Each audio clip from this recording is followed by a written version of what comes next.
welcome to Mock the Week. I'm Dara Breen, and joining me this week are Andy Parsons, Zoe Lyons and Russell Howard, Frankie Boyle, Hugh Dennis and Ed Byrne.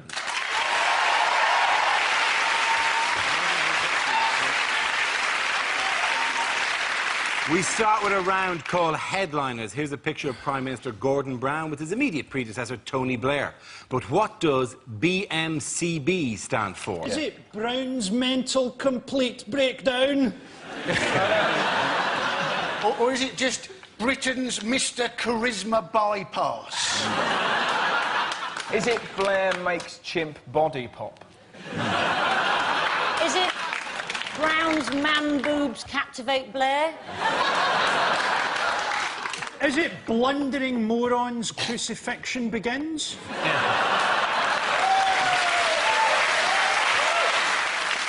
And is it just bollocks, my career's buggered? Sometimes that's all satire needs to be.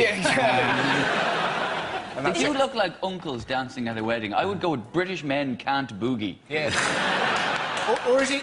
I've still got it! I've still got it! You show them, you show them. It could be Blair might come back. Oh! Very serious. There's an interesting reaction. That came from a dark place, didn't it? Somebody over there was sharpening a scythe. OK, I'm going to steer you towards the correct answer. I think it's Blair. Blair's memo criticises Brown. I'll accept that as an answer. Well done. You accept it. Is it the right answer or not? This is the news that Gordon Brown's political enemies are plotting to remove him from number 10. A leaked memo has been published which reveals Tony Blair's fury with Brown for criticising his record as Premier. It isn't news, though, is it, that Tony Blair hates Gordon Brown? No, it's not. It's not. The news is the people who are thinking of are going to take over from Gordon Brown. I think. That is, yeah. And this is—it's not the memo itself; it's the leaking of the memo. It's like suddenly people are tiptoeing into view with the view to getting rid of Brown. It's David Miliband, isn't it? It is David Miliband. David Miliband always has one expression in his face, right, which is a sort of mixture of puzzlement and aggression, right? It's all like this. Which makes me think that David Miliband lives in a cul-de-sac. Do you know that thing when you walk down a cul-de-sac by mistake and you see someone and they sort of look at you like, you don't live in the cul-de-sac.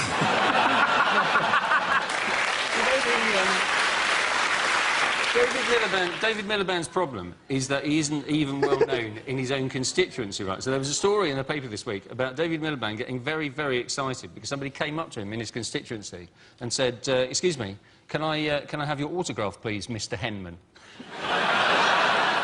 What a double whammy of dull, though. Do you know what I mean? Some bloke went, oh, I thought it was Mr. Tim Henman, but it turned out to be Mr. David Miliband. Sometimes my life's crazy.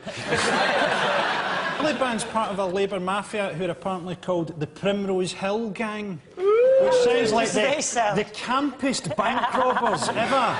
Put your hands in the air and dance! That'd be great, just doilies everywhere afterwards. Go around blowing the froth from cappuccinos in other people's faces. Take that! And the chocolate. Ow! Basically, Miliband is a slightly different type of career politician, and they're going, oh, it'll be a breath of fresh air. No, it would be very slightly different.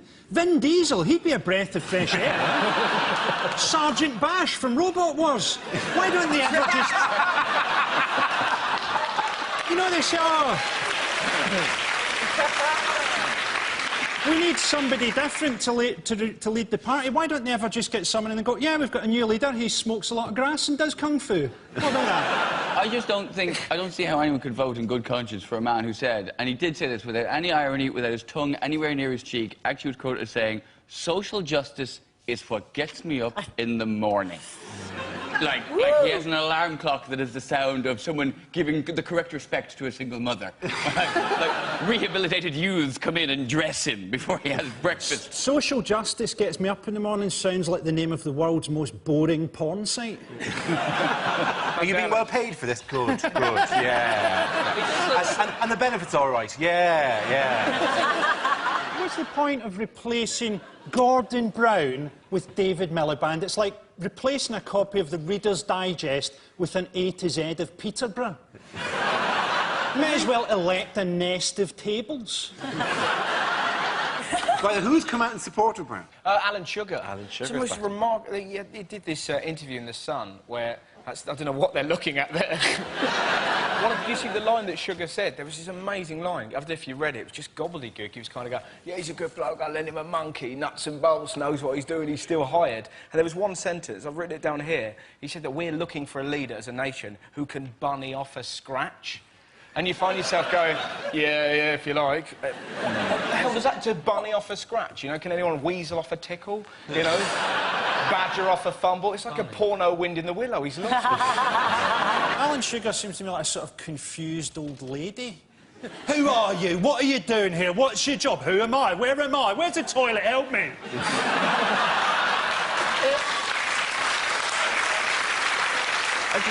This is one of those things that no one is going to find funny now, but the next time you watch The Apprentice, next series come out, when he comes out, when they were sitting in the office and he arrives through that glass door, I always think he looks like he's coming out of the toilet.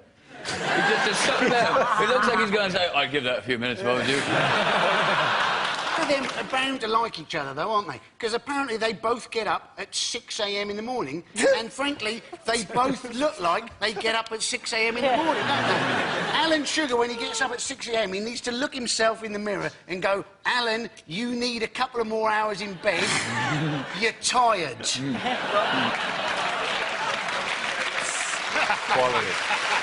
Quality wordplay, my friend.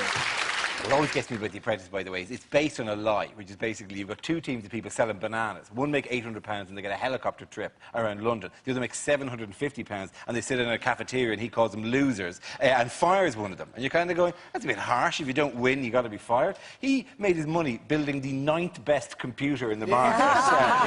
And then followed that up by building the 2nd best satellite dish when there were only 2 satellite dishes. Then he became the chairman of Spurs. So, frankly, he can't really talk about being a winner. Yeah? As a matter of fact, what is Brown doing at the moment to get himself... He's got a personal trainer, hasn't he? The idea is that Brown is supposed to be going on cross-country runs, right? Which clearly isn't happening. What's happening is a woman is leading him into the woods every day so that he can sit on a tree stump and cry. There must be an entrance to Narnia somewhere. I love the idea he's got his iPod on, and it's on shuffle, and it's like, I've got the eye of the tiger. And then Radiohead pops on, it's like, a job that slowly kills you. Bruises that... Well, I don't need that, I'm so excited. That's right, I'm back. I think you're being really harsh. Well, I look forward to the first press conference after where he just stands and goes, I'd like to see my gun. Have you got tickets for the gun show? Who here has a personal trainer? I haven't. Why are you looking at me? Why? Do you have a personal in trainer? the past employed In the past, you've had a services personal of trainer? People too. Did yeah. you? And did it work? Yes, it worked very well, actually, to be honest. I am the very model of physical fitness. It is astonishing. I often do an act on stage where I just go dun, dun, dun, dun, dun, dun, and I just move my breasts and my back around. I seem to remember you once telling me that you have an exercise bike and a ski walker in your kitchen, and that once you've used the exercise bike for more than 25 minutes, your balls go numb and you have to crack one off. It's a store feeling. I was also privy to that conversation. Can I qualify this, right? He actually said... The seat is very large for a bicycle, right? It's a big, heavy seat. And 15 to 20 minutes in, it cuts off blood flow to the gym. And I have to fluff just a bit. Just to get things kind of just circle. I don't actually finish it off. Can I just ask you, what is the personal trainer doing while you're up to this? I think I'd watch more sport if this was involved in triathlon. I think we owe it to ourselves to turn that into a fitness video, where Dara's working out for 20 minutes and he just looks at the screen and goes, back in 5. And then... When you finish like 30 minutes of cardio, and go, hey, you're looking good out there. Why don't you reward yourself? Every 30 minutes in your video, it just breaks into porn. Which one, ladies and gentlemen? At the end of that round, the points are going to go to Russell, Zoe and Andy! Very good. Very good. Our next round is called Newsreel. We play in a recent piece of footage featuring people in the news and ask you to suggest what might be being said. This week's clip features Conservative leader David Cameron and the Lord Mayor of London, Boris Johnson. Right, Boris, leave all the talking to me. If you do need to talk, please don't bang on about buses anymore. Talk about policies and try not to sound too posh. What ho, peasants! No, that's lovely, what I meant. Anyway, we're here to introduce London's new mayor. Who's he? Who's the mayor? Oh, I'm the mayor. I'm sorry, I'm the mayor. Yes, I'm the mayor. And this is David Cameron. We were at Eton together, us and Robert Mugabe. Yes, anyway, please don't be fooled by the presence of a bus behind us. We can talk about many things other than buses. Boris has got many policies on crime and employment and littering and buses. Yes, buses. I talk about buses. Buses, that's what I meant to talk about. Yes, everybody loves a bus, don't they? We all like a bus. Yes, we all love a bus, don't we? We love a bus. I tell you what I like, those Routemaster buses. They're lovely, aren't they? I think that's what they're called. Not the bendy buses. No, they're dangerous. They catch fire. They kill people. And could we talk about crime? Would that be possible? Well, I'd rather talk about buses, to be honest. Because although I'm a Tory, I've never been on a bus. I mean, why did I go on a bus? Buses are for poor people. I'm a posh person. I would never go on a bus. Cameron's never been on a bus. His bike was stolen. Still didn't get on a bus. Waited for the chauffeur. Oh, is it time to get on? Ding dong. Please don't think that we can only talk about buses. We can talk about many other things. And buses, yes, we can talk about them. And crime. Buses, yes, we can talk about them. Crime, we can talk about crime. And initiatives on litter. We've got all that for London. There's a blueprint for London. And why we didn't go for Jeffrey Archer, I have absolutely no idea. This man is as mad as a box of spanners. Goodbye, I think I'm going to be tainted with the same brush. Oh, is he gone? Has he paid his fare? Anyway, I tell you what, room for one more on top, as I said to someone's wife. Only joking. Anyway, here we go. Well done to you.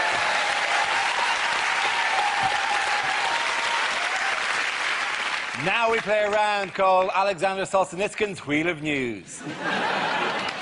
This game involves Ed, Zoe, Frankie and Andy, so if you could make your way to the performance area, please. This is where we test our performers' stand-up skills. We spin our news generator, it settles on a topic, and anyone can volunteer jokes about the chosen subject. The winner is a team I judge to produce the funniest stuff. OK, here we go. Let's spin the wheel. The first topic is entertainment. Who wants to come in on that? Ed Byrne. I was watching a DVD the other day, horror DVD, Hostel Part 2. Not a very good film. Should have twigged by the fact that it was a sequel to Hostel Part 1. Also not a very good film. Hostel Part 1 is about men being tortured to death in an underground bunker for the pleasure of others. Hostel Part 2, women being tortured to death for the pleasure of... Oh, they've really flipped it. Hostel Part 3, I imagine hermaphrodites up for the chop. Anyway, I'm about to watch this film, and before I watch it, I have to sit through the DVD piracy warning, which I think we can all agree is beginning to get on our collective tits.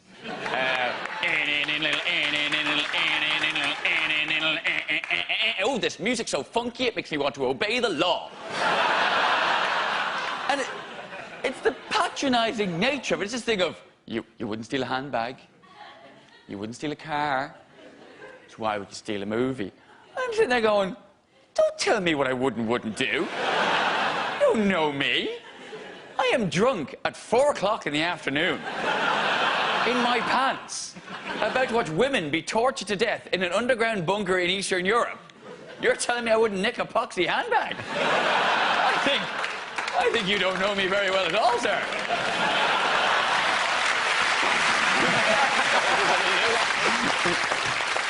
OK, let's spin the wheel again. The subject is obesity. Who wants to come in on that? Zoe Lyons. I was in a queue in Woolies. Don't judge me, they had a sale on DVDs. And there was a woman in front of me with her kid. Now, there is no polite way of saying this. This kid was fat. She was huge. She didn't have a muffin top, more a sort of wedding cake tear effect going on. She was a big kid. She was a big kid. She actually had a T-shirt on that said Little Princess. It was more like Little Principality. She looked like Monaco in a crop top.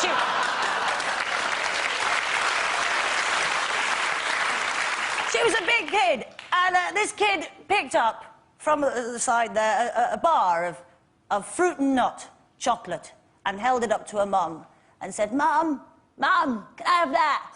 Can I have it? Mum, can I have this? And eventually her mother just lost it, turned round to this kid and went, No! You don't like it! It's got fruit in it! Well done, Zoe Lyons. OK, we're left with Andy and Frankie. Let's spin the wheel again. The next topic is environment. Andy Parsons. So, now, apparently, plastic bags are evil, because apparently they take 100 years to biodegrade. Now, that came as a bit of a shock to me, because often when you get a bag in a supermarket, they seem to biodegrade when you put anything heavy in them.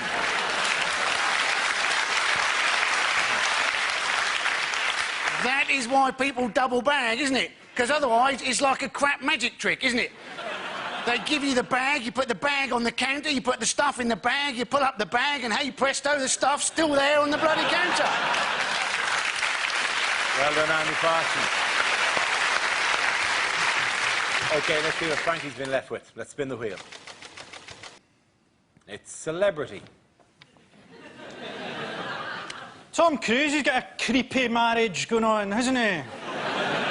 I reckon if you went round to their house for dinner, she'd have written, "Get help" in the peas.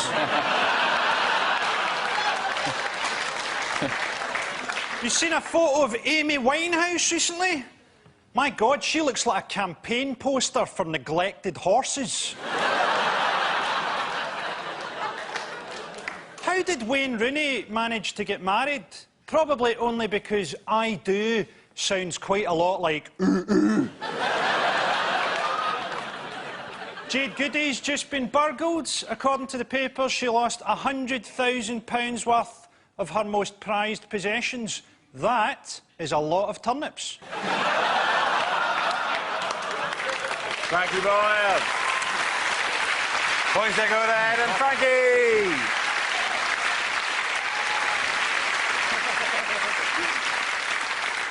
Our next round is called If This Is the Answer, What Is the Question? On the board are 6 categories. Zoe, which category would you like? Sport.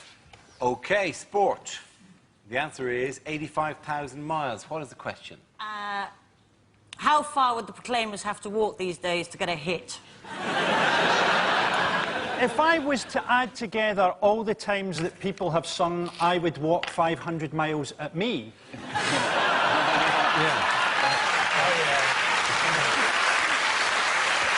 Is it? I love that. I love that stuff. You look like one of the Proclaimers. One of the Proclaimers? They're twins, you daft bastard. Is it how long is a hen night limo? When is Stephen Hawking due for his next service?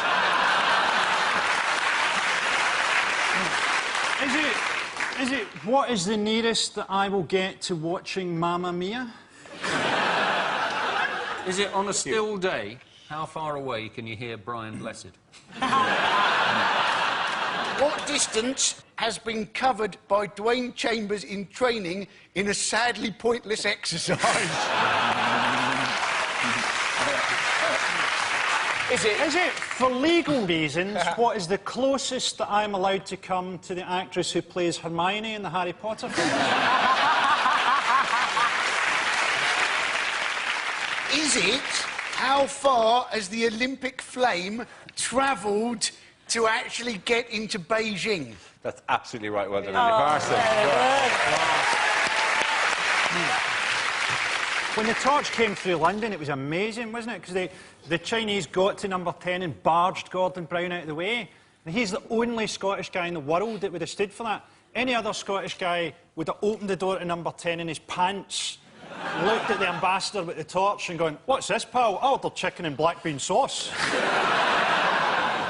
Did anyone see the list of rules that the Chinese government have put in place? It's insane, isn't it? Extraordinary. I don't know if you've seen it. One of them is you're only allowed to wear 3 colours during the Olympics. Somebody laughing at the back. It's true, there is actually a Chinese fashion police. God, We're expecting a racist gag.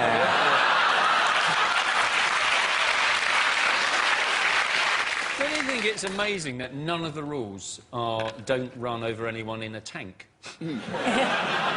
They've been telling people to smile more. Smiling more. Like the government is issuing directives telling the people to smile. I just think the idea...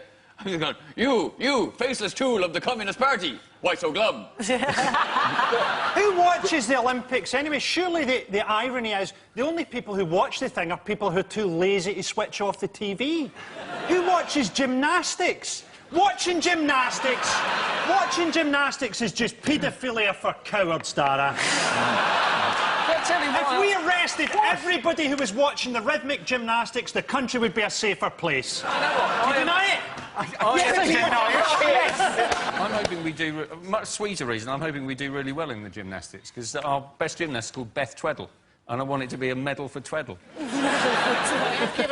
haven't given advice, because they're worried about terrorism, aren't they, after what's happened in the last week? And they've actually told people if terrorists do burst into their house, the advice apparently is to keep calm, right? Yeah. Not to fight back, but to try and text the police from your mobile phone.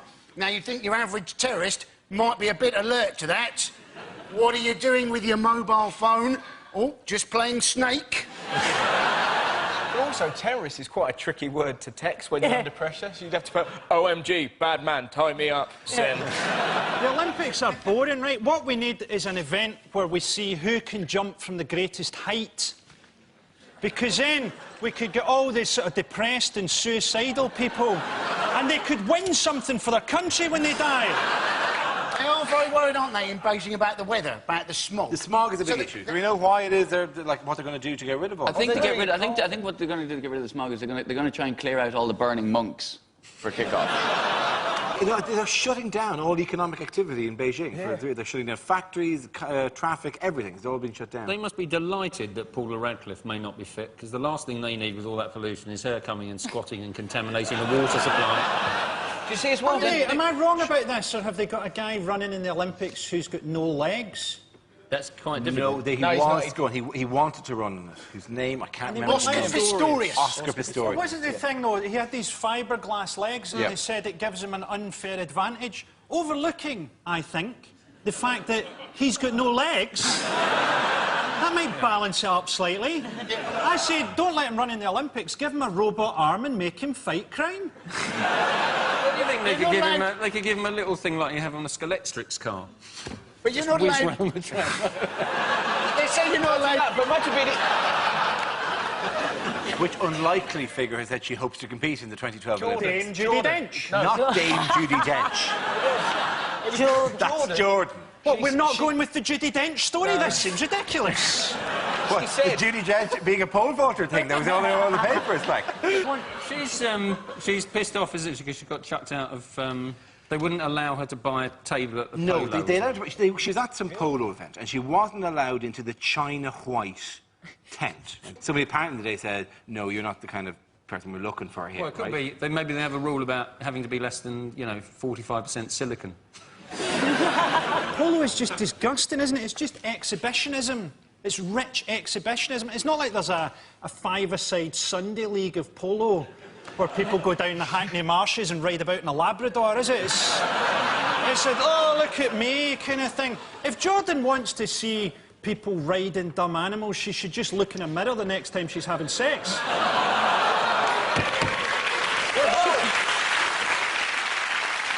There's a lot of stuff there, is it, about that I think they were worried that she would show herself up because there's an etiquette at polo, there's an etiquette amongst the posh, and some of it is completely incomprehensible. So, for example, as I discovered, you're not meant to turn your back on the Queen.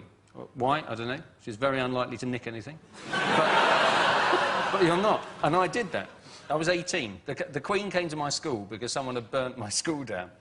And... Somebody had burnt your school Was that down. the stage of her career when she was investigating mysteries?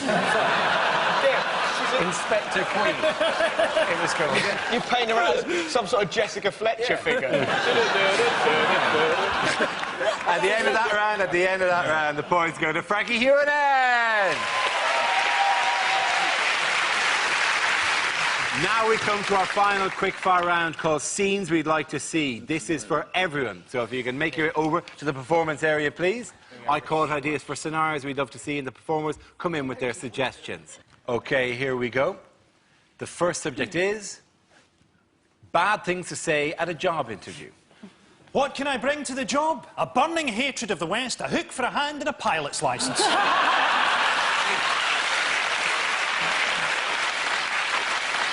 The 5-year employment gap, yeah. I was canoeing.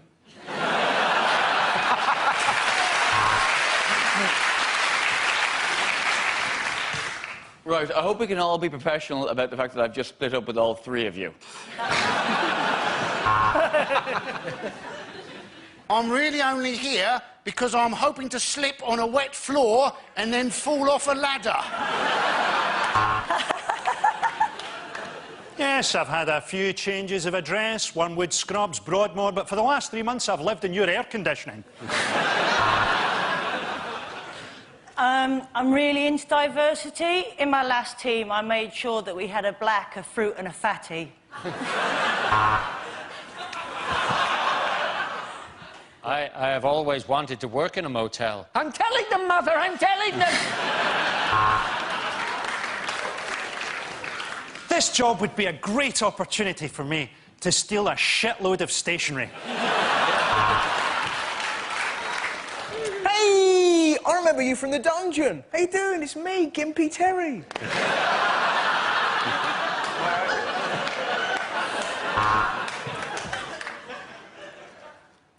I'm Gimpy Terry's mate.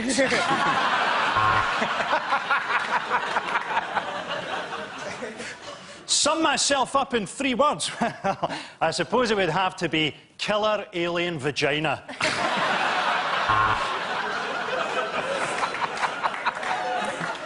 What do you mean I'm underqualified to be a plumber? I'm 5 hours late. I've done a piss in your sink.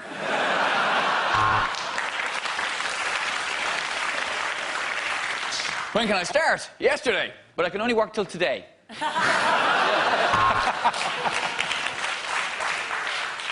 till 5, 9 till 5. My medication wears off at 3.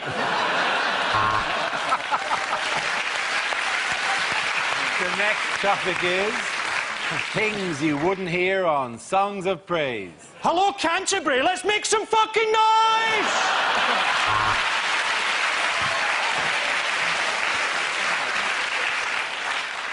Well, the locals here on the Shetland Isles have given us a tremendous welcome. Today we have our act of worship, and tomorrow they're burning me in a wicker man.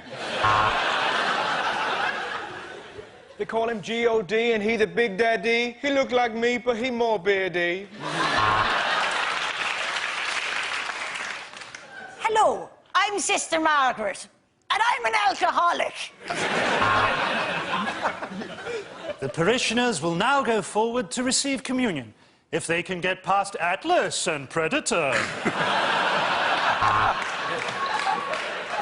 Christians in one corner, Muslims in the other. Let's get ready to rumble!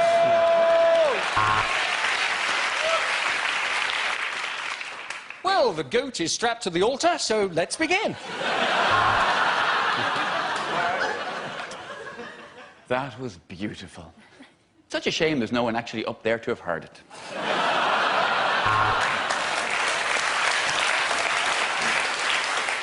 And we appear to have a streaker. No, one of the altar boys has escaped from the vestry. If you're enjoying this, why not turn over to BBC Three, where you can enjoy Songs of Praise uncut. Well, now, choir of the week.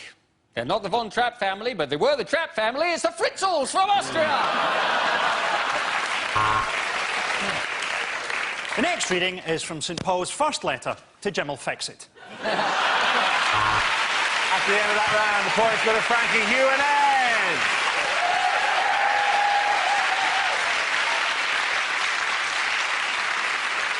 That's the end of the show. This week's winners are Frankie Boyle, Hugh Dennis and Ed Byrne. Commiserations to Andy Parsons, Zoe Lyons and Russell Howard. Thank you for watching. I'm Dara Breen. Good night.